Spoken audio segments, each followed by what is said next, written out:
raided in 1946. He decided he better do something. He didn't want to lose those customers. So what he did was he started funneling them to his Pines Club. So if you look here, it's upside down, I know, but that has 2031 Alexis Road. That's not where the Victory Club was. That's the same address as the Pines Club. So he was listing the Victory Club's address as the Alexis Road, but they were never there. And again, the horse. Here it says outright, results of all sporting events. On the inside of the matchbook, it even tells you, look for the two yellow lights. There's the back of the club. Now there's an entrance over here. This was all a big parking lot before.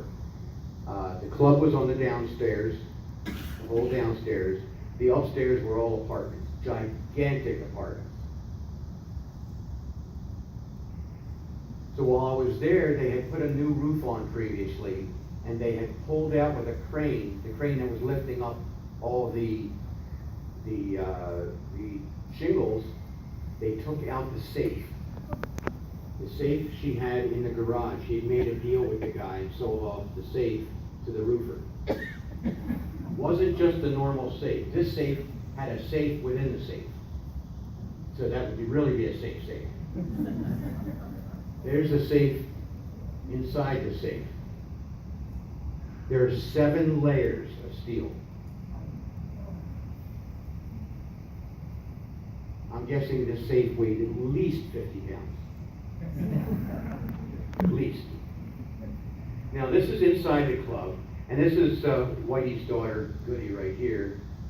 And if you see, there are 3 sets of doors here. One with the storm door right there to the outside. This is a set of doors here, and then here's the next door frame here. Now this ceiling originally was not there. That was added afterwards. That was originally a gun turret up there. There was a guard with a shotgun in a perch up there. And this door right here was the steps for him to get up there. It was there for your protection because he wanted the customers to feel safe, that no one was going to come in and rob you. It wasn't to keep any trouble, or it was all about keeping you safe. A lot of the clubs got robbed, including all the people that were inside. So that's why that was there. This was the cashier's cage. Now they called it the Pines Club because all the interior was done with knotty pine. That's the kitchen. It's still like that.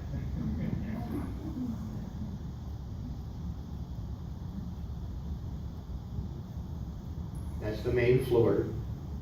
This fixture up here is one of the original fixtures. They called it a Sputnik design. This fixture's got to be worth a fortune right now. The mid-century modern stuff is selling like hotcakes. But this I think I measured it as about 89 feet from one end to the other. Each one of these squares, I think, is a 10-inch square. But that gives you an idea of it. And they still use this room. All the gambling tables are long gone, but they use it for parties and big family get-togethers. And it's funny because she lived upstairs, and she was so nice to me to let me take pictures and sat, and she had Danish for me and told me stories and pulled out old photo albums for me. And she was so apologetic because there were boxes and Tupperware things in the back. And this is a room, nobody uses this room except for a special event here and there. And she's just a real sweet lady. Now inside the club there's a fireplace. Actually it's inside the building, it wasn't inside the gambling section of it. Now that's a fake fireplace. Those legs I switched with him, and there's what I could see when I stood in his place. There's a concrete safe. And that's big enough, it goes to the left and to the right from the fireplace. You could probably get about 12 to 15 people in there. And a light bulb. Okay, now this is the access to the count room. So this is where they would take all the money, they would count things up. They also took care of the betting forms, betting slips, figure out who has to get paid what. Now, this was a closet. Right here, the left side is with the clothing in place. This is with the trap door pulled out. Now, part of the paneling, there were two brass hooks that you would hang belts on. You just grab those two hooks, pull it out, up, and out again, and you have access. Once you get access, you get into the room. Now, they were carpeting the room at the time. So there's a little bit of an angle right here as you walk in, but when you walk in, it's about 7 feet tall from floor to ceiling. He has to bend over to get past that little archway there. And it was a pretty big room, all hidden. There were 5 different hidden safes between concrete flooring and behind fake walls. There were 4 separate hidden areas. One was in a looked like a little glass shelving unit. It was about 3 feet wide and 3 feet tall. Looked like a wooden frame with glass, where you take the things off the shelf and the whole unit comes out of the wall and you have access to a big room behind it. Moving on to another of Whitey's places, this is the Victory Club. Remember, this is the one that was closed down and they were funneling it to the Pines Club. So they ran about 12 years. This was one of Whitey Bessessi's place. Now, an interesting thing, one of his partners is Nate Bloomberg. Now, the police pulled Whitey Bessessi in because Nate disappeared. His wife didn't have any clue where he was, didn't come home, there was no warning, fell off the face of the earth. This is around the early December. And they could not find him. They were pulling in all the knowns to find out what they could find out, and they ended up getting a phone call from Nate. He surfaced just after Christmas, and he had a story that he had been kidnapped. He was only fed water and sardines, and the investigators kept asking and investigating, and finally he gave up and said, okay, I was with my mistress the whole time and spent Christmas with her.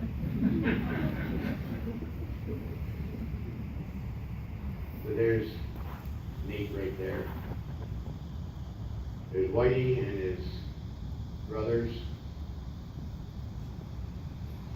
This is when the police did a raid. First they did the Hollywood Club, and then they did the Victory Club, and tore apart the craps table. Now you see here Sergeant William Gray. He was the head of the Morals Squad. The Morals Squad was under the Vice Squad. It was a division. I found out that William Gray's nickname was Envelope Bill, because he was the one that would get the money envelope and pass that out to the other people that needed to get paid off. Anyone heard of the Tenderloin District? Or that phrase? We know what that means? It's an old phrase. It means that those cops that worked in the Tenderloin District got so much payoff they could afford to eat steak. Okay, some dice, chips, some matchbooks from the Victory Club. Now, they were known for the barbecue, and I talked to a lot of older people that used to go there. They never gambled, so they say. They only went there for the barbecue chicken, so they say. Then it was the rocket carryout. I believe this has been torn down since, I think, 2 years or so. I think there's like an apartment building there, it's right by the university. The villa, this was the one I was saying, Angelo's Northwood Villa now. That was Jimmy Hayes until 1934.